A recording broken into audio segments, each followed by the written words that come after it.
की स्टार्टिंग में हम देखते हैं कि पोसाइडन पवेलियन की देखरेख करने वाले और एकेडमी के 4 सीनियर एल्डर्स के अलावा किसी को भी इजाजत नहीं थी पोसाइडन पवेलियन के अंदर एंटर करने की, और इसके अंदर एंटर कर पाना ही एक काफी सम्मान की बात होती है। और इस तरफ आते हुए यह और काफी खुश होते हैं और यह कहता है कि ये जगह काफी अमेजिंग है और असल में हम पोसाइडन पवेलियन आए हैं और यहाँ की हर एक चीज काफी पीसफुल महसूस हो रही है। और जैसे ये सभी लोग पोसाइडन पवेलियन आते हैं और तभी ये सभी लोग पोसाइडन पवेलियन आ जाते हैं, जहाँ पर हेडमास्टर यान झुकते हुए कहते हैं कि टीचर ये लोग आ गए हैं। और तभी यहाँ पे किसी की आवाज आती है और वो कहती है कि बच्चों तुम सभी ने ही काफी कड़ी मेहनत की है। और इनके इतना कहते हैं यहाँ पे अचानक से वार्म और स्ट्रॉन्ग गोल्डन लाइट आने लगती है जो कि इन सभी को ही अपने अंदर समाने लगती है। और इससे यह भी काफी हैरान होता है और ये कहता है कि ये गोल्डन लाइट तो काफी वार्म है और तो इसके अंदर लाइट ऑरा भी है। और ये आवाज जो अभी अभी आई थी, क्या वो पोसाइडन पवेलियन के मास्टर थे? और इस तरफ वांग डोंग भी काफी हैरान होता है और ये मन में कहता है कि ये तो काफी अजीब है, ये किसी तरीके से मेरे स्पिरिट एजेंस के साथ काम कर रही है। और इस तरफ जियाओ सोचती है कि ऐसा महसूस हो रहा है जैसे कि मेरे सारे घाव और दर्द डिसअपीयर हो रहे हों। और जूसांसी भी कहता है कि मुझे अब काफी अच्छा महसूस हो रहा है, ये लाइट तो सच में काफी रहस्यमयी है। और तभी यीलाई केशी कहता है कि इस लाइट का जो भी मास्टर है वो काफी ज्यादा स्ट्रॉन्ग है और ये उस लेवल के काफी करीब है जो लेवल मेरे जिंदा होने पर था, इसलिए हम तीनों को ही इससे छिपे रहने की जरूरत है, नहीं तो हम पकड़े जा सकते हैं। और तभी मू लाओ इन सभी को अंदर आने के लिए कहते हैं और इस तरफ ये लाओ की बातों को सुन के काफी हैरान होता है और मन में कहता है कि क्या सच में पोसाइडन पवेलियन का जो मास्टर वो इतना ज्यादा स्ट्रॉन्ग है, और क्या ऐसा हो सकता है कि ये जुआन लाओ से भी कहीं ज्यादा स्ट्रॉन्ग हो।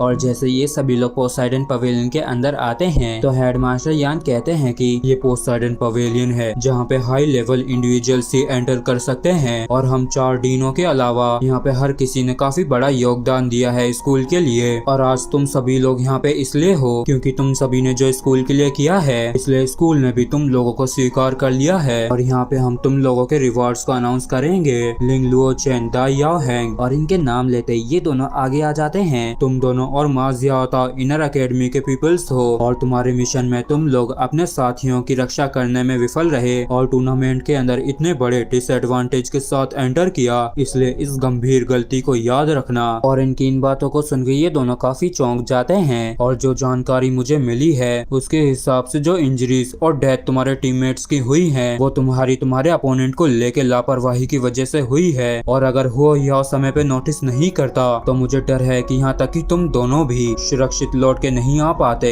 और फिर ये दोनों अपना सिर झुका के हाँ कह देते हैं। और इन चीजों को होता हुआ देख यह सोचता है कि स्कूल तो सच में इनर स्कूल के पीपल्स के प्रति काफी स्ट्रिक्ट है। और फिर हेडमास्टर यान कहते हैं कि और उसके बाद जिस तरीके से तुम लोगों ने रिस्पॉन्ड किया है और काफी साहस के साथ अपनी पूरी ताकत से टूर्नामेंट के अंदर लड़े हो और अंत में स्कूल की मदद की है टूर्नामेंट को जीतने में, इसलिए स्कूल तुम्हारी इस अचीवमेंट को याद रखेगा। इसलिए हम इस मसले को और आगे नहीं बढ़ाएंगे और न ही तुम्हारी इस गलती को रिकॉर्ड किया जाएगा। और मैं उम्मीद करता हूँ कि तुम इस सबक को याद रखोगे। और फिर ये दोनों इस चीज के लिए धन्यवाद कहते हैं। और इनको इतने ज्यादा स्ट्रिक्ट देख के टीचर वांग की हालत खराब होती है और ये मन में कहते हैं कि यहाँ तक कि अब मुझे भी चिंता होने लगी है कि इन बच्चों के साथ अब क्या होगा। और इस तरफ हेडमास्टर यान कहते हैं कि ठीक है, अब तुम दोनों को काफी कड़ी मेहनत करनी होगी, इसलिए अब तुम लोग जाके आराम कर सकते हो। और इन दोनों के यहाँ से जाने के बाद हेडमास्टर यान कहते हैं कि क्या तुम्हें यह लगता है कि स्कूल काफी ज्यादा स्ट्रिक्ट है और ये वही है जो हमारा स्कूल एक्सपेक्ट करता है हमारे इनर एकेडमी के पीपल से, और तुम लोगों को भी काफी जल्द ही समझ में आ जाएगा। और अब बारी है टीचर वांग यान की, तुम्हें शहर के स्पेशल इंस्ट्रक्टर के तौर पे प्रमोट किया जाता है और अब से तुम इनर एकेडमी के अंदर भी बच्चों को पढ़ा सकोगे। तो टीचर वांग कहते हैं कि नहीं, मुझे किसी भी तरीके के रिवॉर्ड की जरूरत नहीं है और इन बच्चों ने ही हमें इस टूर्नामेंट को जिताया है, तो प्लीज आप मेरी बजाय इनको रिवॉर्ड दीजिए। तो हेडमास्टर यान कहते हैं कि रिलैक्स, इन्हें भी अपना रिवॉर्ड मिलेगा और ये जो तुम्हारा प्रमोशन है ये भी नॉर्मल है और तुम्हारा अगला रिवॉर्ड तो ये है कि तुम अगले 1 साल तक किसी भी तरीके के मटेरियल को ले सकते हो पोसाइडन पवेलियन के सीक्रेट लाइब्रेरी से। और ये जो सीक्रेट लाइब्रेरी है ये पोसाइडन पवेलियन का असली ट्रेजर है और ये अनगिनत सीक्रेट से भरा हुआ है, लेकिन इसके अंदर एंटर कर पाना काफी ज्यादा मुश्किल होता है। और इस चीज के लिए वांग यान इन्हें काफी ज्यादा धन्यवाद करता है। और फिर हेडमास्टर यान कहते हैं कि टीचर वांग यान, आप इस चीज को डिजर्व करते हैं, हमने आपके भी एफर्ट्स और हार्डवर्क को देखा है जो आपने स्कूल के लिए किए हैं और अब बारी आती है अब तुम सभी की। और इस चीज को सुनते ये सभी लोग काफी घबरा से जाते हैं। और फिर हेडमास्टर यान कहते हैं कि बच्चों, तुम लोगों की परफॉर्मेंस को मैं शब्दों में बयान नहीं कर सकता हूँ और तुम लोगों की अचीवमेंट को शेयर के के इतिहास में रिकॉर्ड किया जाएगा और तुम लोग ही असली हीरोज हो। और पोसाइडन पवेलियन के बाकी मेंबर्स के साथ डिस्कस करने के बाद और जब टीचर वांग यांग सुनते हैं कि इन सभी के अचीवमेंट्स को स्कूल के इतिहास में लिखा जाएगा तो ये काफी ज्यादा खुश होते हैं। और फिर हेडमास्टर यान कहते हैं कि हम लोग इस निर्णय पे आए हैं कि तुम लोगों को जो रिवॉर्ड होगा उसमें पहला ये है कि तुम्हें एडिशनल 3 स्पिरिट बोन्स दी जाएंगी। और इस चीज को सुन के युवा काफी खुश होता है और कहता है कि हमें 3 और स्पिरिट बोन्स मिलने वाली हैं। इस तरीके से हम सभी के पास एक एक हो जाएगी। तो सच में काफी बढ़िया हुआ। और फिर हेडमास्टर यान कहते हैं कि तुम लोगों ने हमारी स्कूल की ग्लोरी को बरकरार रखा है, इसलिए स्कूल भी अपनी ग्लोरी का एक हिस्सा तुम लोगों को देता है। और अब से तुम लोगों को शेरेक 7 डेविल्स का टाइटल मिलता है, वो भी तुम लोगों के मरते दम तक के लिए। और शेरेक 7 डेविल्स को सुनकर सभी लोग काफी ज्यादा चौंक जाते हैं, क्योंकि शेरेक 7 डेविल्स कहने के मामूली शब्द नहीं है। और ऐसा इन्हें इसलिए कहा जाता है क्योंकि इन्होंने कुछ ऐसा किया है स्कूल और पूरे कॉन्टिनेंट के लिए जो कि पूरी तरीके से अतुलनीय है। और शेरेक के इतिहास में ये सिर्फ दूसरी बार ही हुआ है और ऐसा आखिरी बार 10,000 साल पहले हुआ था।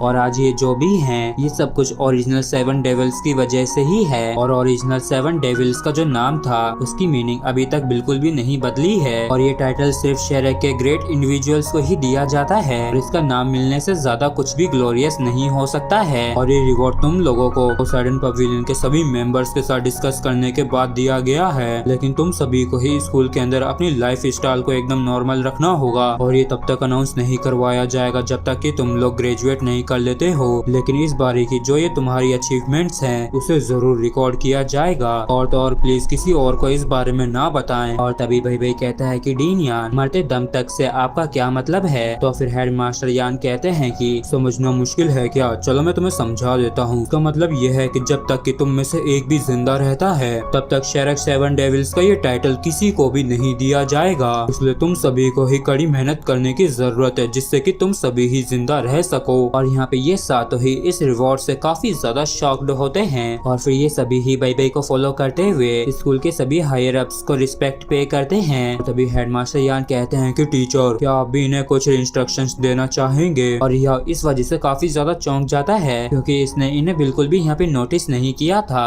और ये सोचता है कि ये जो बंदा वहाँ पे बैठा है क्या वही पोसाइडन पवेलियन का मास्टर है। और फिर मुलाव कहते हैं कि बच्चों तुम सभी ने ही मेरी एक्सपेक्टेशन से परे परफॉर्म किया है और तुम लोग सच में इस रिवॉर्ड को डिजर्व करते हो, लेकिन ये जो उपलब्धि तुमने हासिल की है ये नहीं दर्शाती कि तुम सभी ही अपने जीवन में क्या हासिल करोगे। और मेरी इच्छा है कि तुम लोग अपने पूर्वजों के नक्शे कदम पे ही चलो और इस ग्लोरी को प्रोटेक्ट करो। वो युवा वांगडोंग जियाओ जियाओ तुम तीनों ही यहाँ पे रुकोगे कुछ समय के लिए मेरे साथ ट्रेन करने के लिए और अब बाकी सभी ही यहाँ से जा सकते हैं। और जब सभी लोग यहाँ से चले जाते हैं तो मुलाव कहते हैं कि तो मेरे लिटिल हीरोज। और इस तरफ यह काफी ज्यादा नर्वस होता है और ये मन में कहता है कि पता नहीं किस तरीके के पर्सन होंगे पोसाइडन पवेलियन के ये मास्टर। और फिर मुलाव कहते हैं कि तुम लोग तब तो नहीं डरे थे जब टूर्नामेंट के अंदर तुम लोग अपने आप से कहीं ज्यादा स्ट्रॉन्ग दुश्मनों से जब लड़ रहे थे, तो फिर क्यों अचानक से तुम सभी मुझ जैसे एक छोटे से बूढ़े आदमी से डर गए। और हम सभी तो पुराने दोस्त है ना। और इनको देख के यह चौंक जाता है और कहता है कि मैंने इन्हें हमेशा अपने डोम के एंट्रेंस के सामने देखा है। जबकि वांगडोंग काफी चौंकते हुए कहता है कि हे भगवान क्या मजाक चल रहा है। और इस तरफ जियाओ जियाओ काफी चौंकते हुए कहती है कि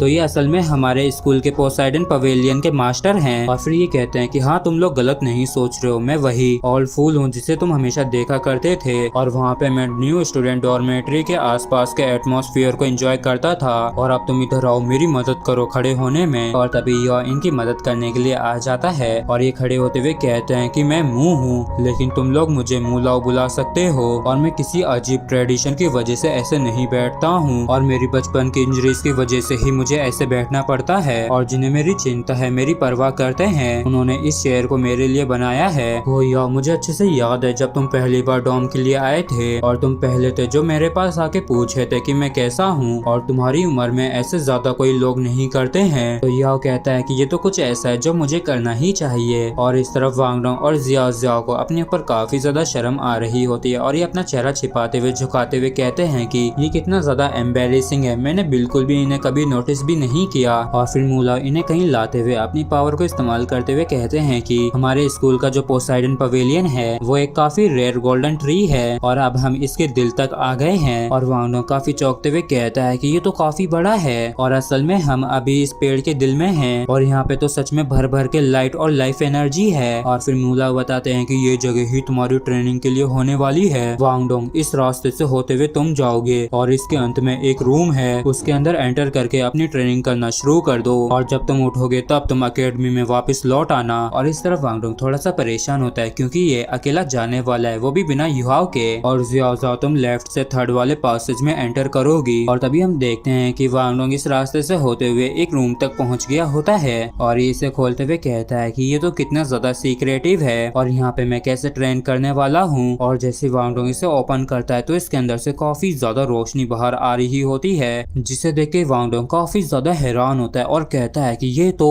मैं आप सभी को अगले एपिसोड में बताऊंगा। और इसी के साथ फ्रेंड्स, एपिसोड भी हमारा यहीं पे खत्म होता है। अगर आप लोगों को वीडियो अच्छा लगा हो तो प्लीज चैनल को सब्सक्राइब और वीडियो को लाइक करना ना भूलें। Thank you.